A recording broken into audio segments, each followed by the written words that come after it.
Welcome back mga kaaldab. Ito po yung pinaka-latest mga kaaldab na kung saan nga po talagang pinag-uusapan a very good girl premiere night mga kaaldab na kung saan nga po invited si Alden Richard sa premiere night. Grabe yung sigawan po dyan ng mga netizen. Akala nyo silang dalawa yung bida, no? Yung pala invited lang sila o guest lang sila sa premiere night. Ito po yung maiksing eksena mga kaaldab na talagang grabe, no? Ito yung mga eksena na talagang kumbaga mapapaisip ka, no? Grabe si Catherine.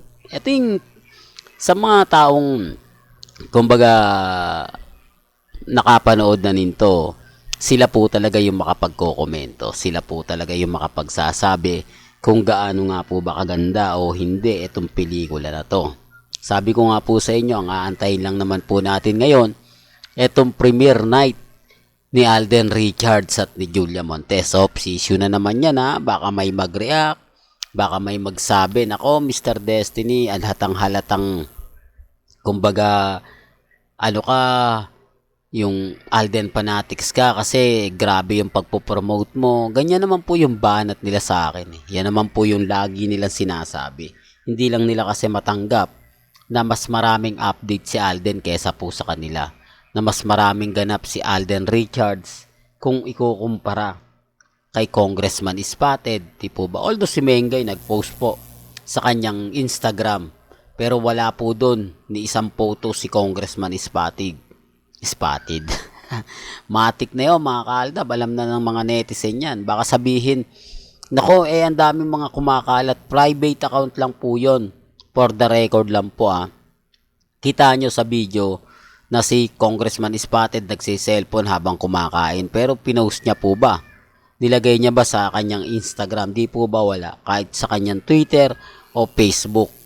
Respeto na lang po sa mga hindi naniniwala. Kumbaga, sabi ko nga, dito naman sa channel ni Mr. Destiny, wala naman pong pilitan.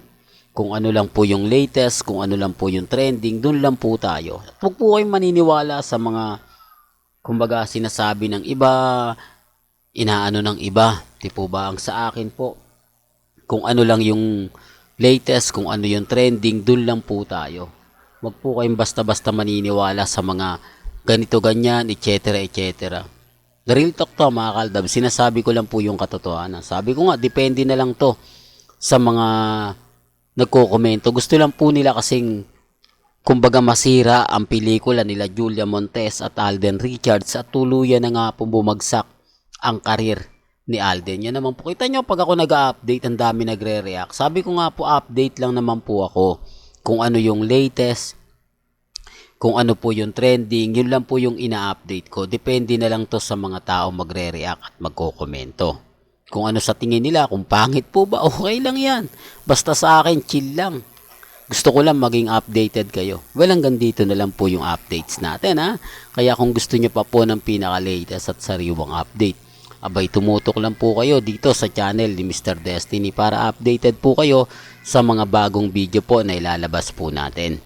Maya-maya lang. Kaya kung bago ka lang sa channel na to at isa kang true-blooded Aldab Nation na nagmamahal kina Mengay at Isoy, tama po ang channel na pinuntahan mo kaya consider na po kitang bagong subscriber. At huwag mong kalimutang i-share ang mga video po natin sa mga mami, sa mga titas at sa mga senyor.